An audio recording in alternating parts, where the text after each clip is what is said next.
ఈ రకంగా ఈ తరానికి చాలా ఇంపార్టెంట్ వ్యక్తితో ఈ కేవీఆర్ శారదాంబ స్మారక కమిటీ వాళ్ళు చాలా ఏళ్ళగా చేస్తున్న పని చాలా స్పష్టంగా చెబుతోంది. ఎందుకంటే ఆయన కరెక్ట్గా చెప్పినట్టు ఆయన చదివినంత, ఆయన రాసినంత, లేదు ఆయన మాట్లాడినంత, అంటే గోష్ఠి చేసినంత ఇంకెవరు చేయలేదేమో అనిపించేట్టుగా ఈ పుస్తకాలన్నీ కూడా నాకు అనిపించినాయి. కుటుంబరావు సారు, ఆ తర్వాత మళ్ళీ కేవీఆర్ సారు ఇంతటి అంటే చాలా ఎక్స్టెన్సివ్గా రాసిన వ్యక్తులుగా నాకు స్పష్టంగా కనిపించారు వీటిలో. ఎందుకంత ఎక్స్టెన్సివ్గా రాయగలుగుతారు, మాట్లాడగలుగుతారు అంటే ప్రధానంగా అది చదవడం నుంచి వచ్చిన గొప్ప లక్షణమే, దాంట్లో డౌటే లేదు. ఎందుకంటే అంతటి ఎక్స్టెన్సివ్గా చదవకపోతే వీళ్ళు ఇంత క్లియర్ కట్గా రాయలేదు. నాకు అది అర్థమైంది. ఆ క్లారిటీ ఆఫ్ రైటింగ్ వాళ్ళకి పుస్తకాల గురించి అని రాసిన ఒక వ్యాసంలో నాలోని మంచికి అంతటికీ కారణం పుస్తకాలు, మనుషుల కంటే కళే మరింత ఉదారంగా ఉంటుందని పుస్తకం ప్రేమిని. అది ప్రతి ఒక్కటి నాకు పరమాద్భుతం అనిపిస్తుంది. గ్రంథకర్త మాంత్రికుల్లా కనిపిస్తాడు. ప్రగాఢమైన భావోద్రేకంతో, సంతోషభరితమైన ఉత్సాహంతో తప్ప నేను పుస్తకాల గురించి మాట్లాడలేను. హాస్యాస్పదం అనిపించవచ్చు దాకా ఇది నిజం. ఒకనొక అనాగరికుడి ఉత్సాహం లేమని అంటారేమో. శీర్షికలు కొన్ని, లేఖలు కొన్ని ఇలాంటి పుస్తకాలు వేయడం జరిగింది. అవంతా కూడా సృజనాత్మకంగా అంటే కవిత్వం కాకుండా లేదా మానవం లాంటి అనువాదాలు కాకుండా చూసినటువంటి ప్రోజ్ రైటింగ్ లో చూసినట్లయితే ఈ పుస్తకాలన్నీ కూడా మనం చాలా పెద్ద పెద్ద పుస్తకాలు అవన్నీ చదివి ఉన్నాం, చూసి ఉన్నాం. ఆ పుస్తకాలు చూసి సంతోషపడి ఉన్నాం. యాక్చువల్గా చెప్పాలంటే ఈ కంపెనీ చేసిన అద్భుతమైన పని. మరి సాహిత్య వ్యాసాలకి, సామాజిక వ్యాసాలకి లేదా శీర్షికలకి ఏ రకంగా ఈ సమీక్షలు భిన్నమైనవి అని ఫస్ట్ క్వశ్చన్ వేస్తున్నాను. సమ్యక్ వీక్షణం చేయగలిగింది సమీక్ష అనుకుందాం, ఓకే, ఫలితార్థం. అంటే ఆయన ఒక పుస్తకాన్ని అన్ని వైపుల నుంచి చాలా పరిశీలనాత్మకంగా చెబుతూనే తనదైనటువంటి ఒక విమర్శనాత్మక వ్యాఖ్యని ఈ సమీక్షలో పెట్టాడు. బయట ప్రపంచానికి వెళ్తుందంటాం. కొత్త మార్కెట్లు సృష్టించుకోవటం ఒక విషయం.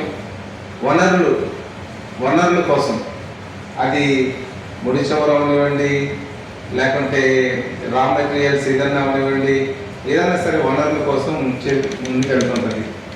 తర్వాత వాణిజ్య కేంద్రాలను ఏర్పాటు చేసుకుంటుంది.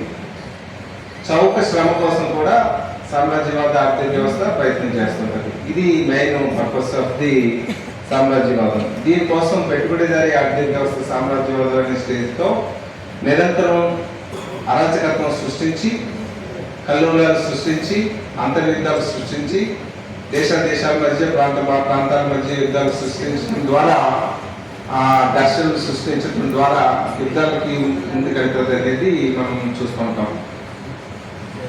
దీనికోసం అక్యుములేషన్ ఆఫ్ క్యాపిటల్, అంటే క్యాపిటల్ అయితే ఏది కాదు కనుక ఆ క్యాపిటల్ అక్యుములేషన్ ఎట్లా జరుగుతుంది అంటే శ్రామికుడిని మొత్తం అన్ని వ్యవస్థల్లో కూడా శ్రామికుడిని మొత్తం టాప్ టు బాటమ్ అటు నుంచి నైల్ వరకు కూడా నిండి పిక్ చేసి క్యాపిటల్ అక్యుములేషన్ చేసి హింసాత్మక ఘటన ద్వారా వెళ్తుందని మనం చెప్పడానికి పెట్టుబడి రాజ్యాలకు సరిహద్దులలో విస్తరణవాదం అనేది అవసరం అవుతుంది. ఇది అనివార్యంగా, ఈ విస్తరణవాదం అనివార్యంగా ఎక్కడికి దారితీస్తుంది అంటే వలసలకి దారితీస్తుంది. కొన్ని దేశాలని వలసలు తీసుకోవడానికి ప్రయత్నం చేస్తుంది. ఈ వలసలు తీసుకునే నేపథ్యంలో పెట్టుబడిదారీ సామ్రాజ్యవాద వ్యవస్థల యొక్క మధ్యలో కూడా సంఘర్షణలు ఏర్పడతాయి. ఇది మనం ఎట్లా చెప్పాలంటే, ఉదాహరణకి 18వ శతాబ్దంలో అమెరికా 5వ అధ్యక్షుడు మాన్రో ఏం చేస్తాడంటే ఒక డాక్టరీని ఇస్తాడు. మాన్రో డాక్టరీని అంటాం. వాళ్ళ గురించి లేకపోతే ఇంకొక వగైరా కాదండి, కేవలం సామాజిక కోణంలో సాహిత్య చర్చ చేయడం.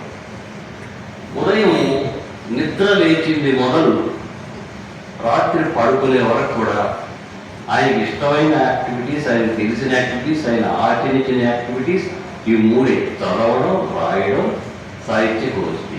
అంతే. ఎవరైనా మా అక్క లాంటి వాడు కానీ, మా బావగారు లాంటి వాడు కానీ చాలా స్ట్రెయిన్ అయిపోతున్నారు, కొంచెం రెస్ట్ తీసుకోవచ్చు కదా అని సలహా ఇచ్చేవారు. ఆయన ప్రమాణాలు మా అక్కతో ఉదాహరణకి, పాప రెస్ట్ అంటే నిద్రపోవడం, అక్కడ టీవీ చూడటం వగేరా కాదమ్మా.